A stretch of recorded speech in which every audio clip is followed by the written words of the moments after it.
G'day everybody, it is so good to see you. I do hope you are super well. Grab yourself a cup of coffee or a cup of tea, as it is in my case. So good. That's called Melbourne breakfast, made here in Melbourne.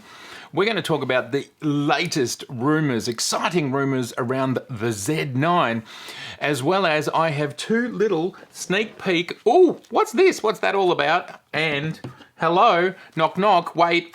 Freeze frame that. What was that all about? Those two things to talk about at the end of this episode. They're both interesting and exciting. Let's jump into the Z9 latest rumours. Now, these are appearing on our good friends at Nikon Rumours, also the new camera website. It's exploding everywhere, of course, because it's big news, the arrival of this beast here. And what will it be? What is the Z9 all about? Let's jump into those rumoured specs. All right, I've got to change glasses. These are the first time ever I've had long distance glasses. So my camera here and you and the screen looks the sharpest it's ever looked. Now the optician said, don't really need them, but I thought I'd get them because when I go to the movies, low light situations, that's where my sight is least effective. And hey, I'm not a spring chicken anymore.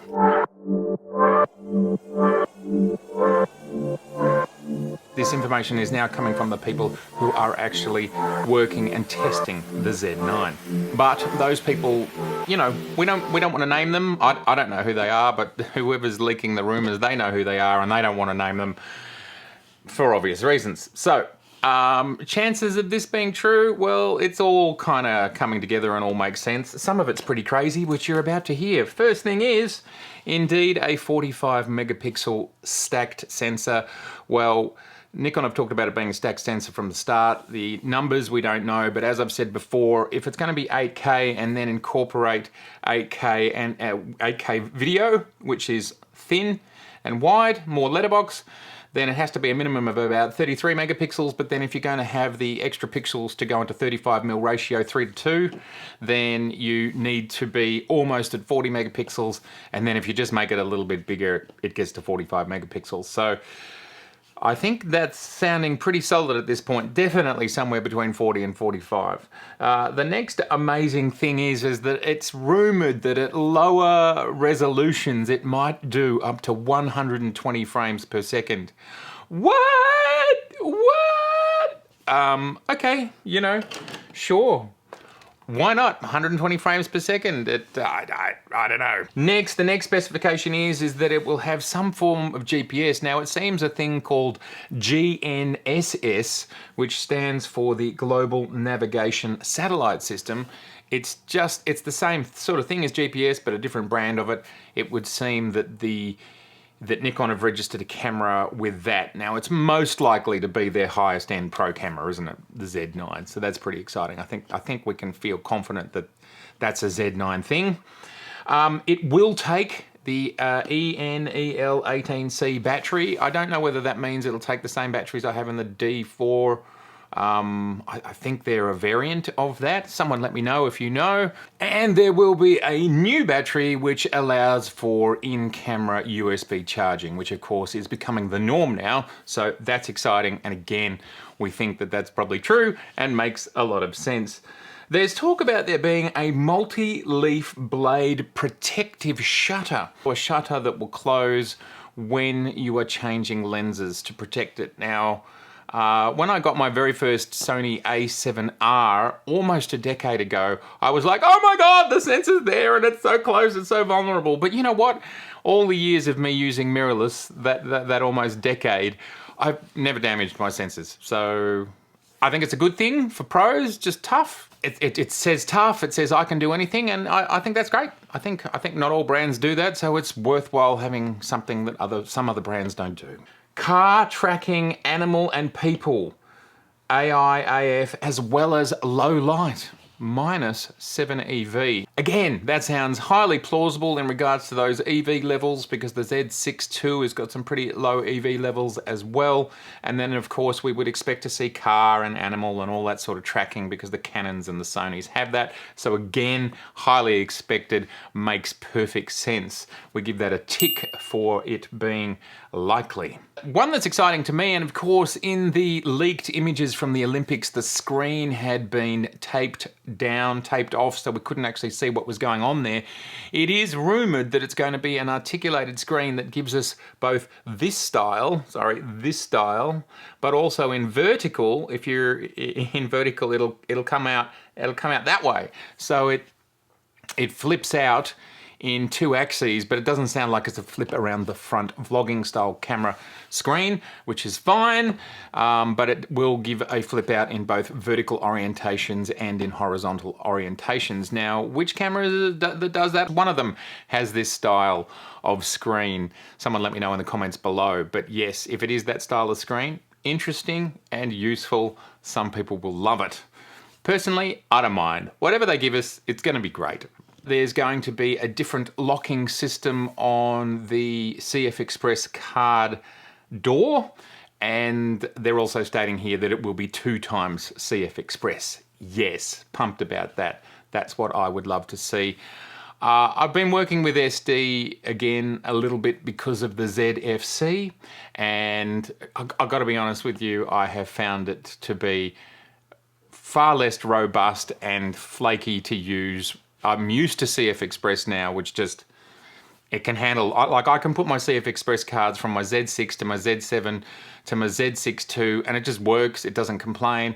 If I do the same thing with SD cards and move it around cameras without formatting them, it doesn't cope.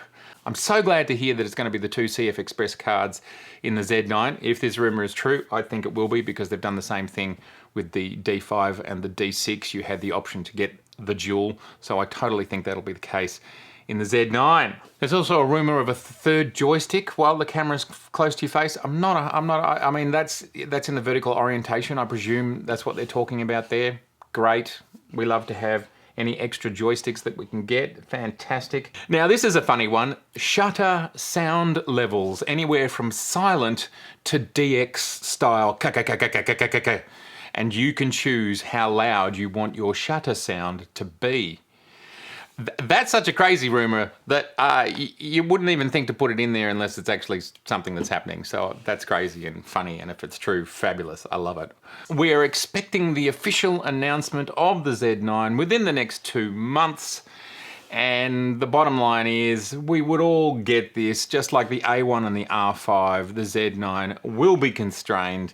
Who knows how many copies they'll get out the door. Let's say it's something like 10,000. I think there's going to be far more demand for the Z9 than there is for any other Z cameras, because there are still people sitting in the F ecosystem. Some of them are sitting on their D3s or their D4s or their D5s, and they are saying, this is going to be my next camera. It's high megapixel, high frame rate, rugged as rugged can be, and this is where I want to step into the Z system. So not only are you going to have excited Z users, but you're going to have a lot of excited F users. And as I talked about a year ago in a video, they're sitting there in the permafrost. So demand, I think, will be higher than expected for this camera, or higher than perhaps those who haven't thought about it too hard will be. And I do believe this camera will be constrained for 6 to 12 months. And the same thing happened with the D850 and other cameras in years gone by. And as I said, both the R5 and the A1 have been constrained. I'm not sure if they are now, but the R5's been out almost a year, so it probably shouldn't still be constrained. And that's about it. So if all of those things are true, along with the 8K video and everything else that we already know, the Z9 is shaping up to be an absolutely outstanding monster of a camera. Now, as I was just chatting this morning with a friend of mine about the fact that, you know, will I be getting a Z9? And it's like, well, I don't really have a use case for it, except I'm interested in the 8K video sides of things. And that's because mostly you shoot in 8K and then you can crop within that 8K down to 4K, not because you'd actually be broadcasting in 8K.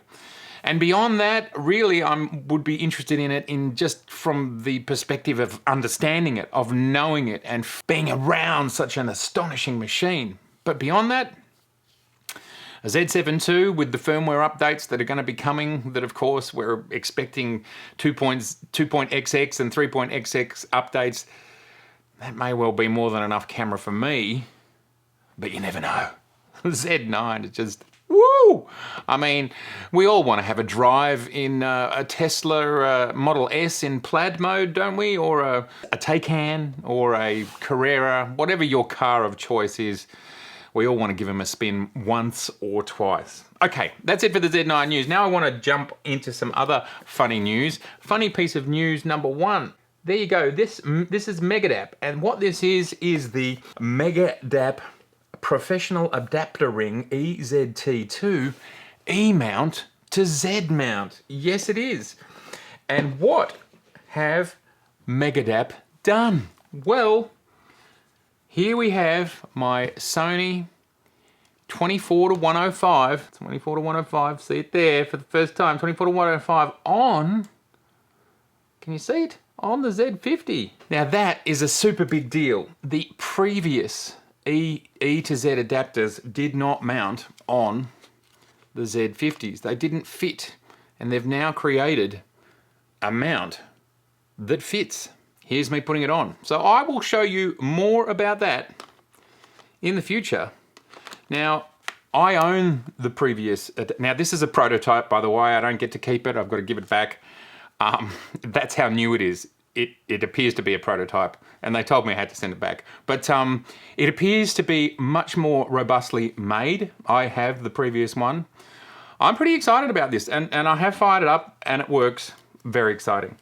Next bit of exciting news. Well, we've all seen on around the traps that Viltrox are going to be bringing more autofocus lenses, native autofocus lenses to the Z mount. Well, I happen to have one that's coming soon.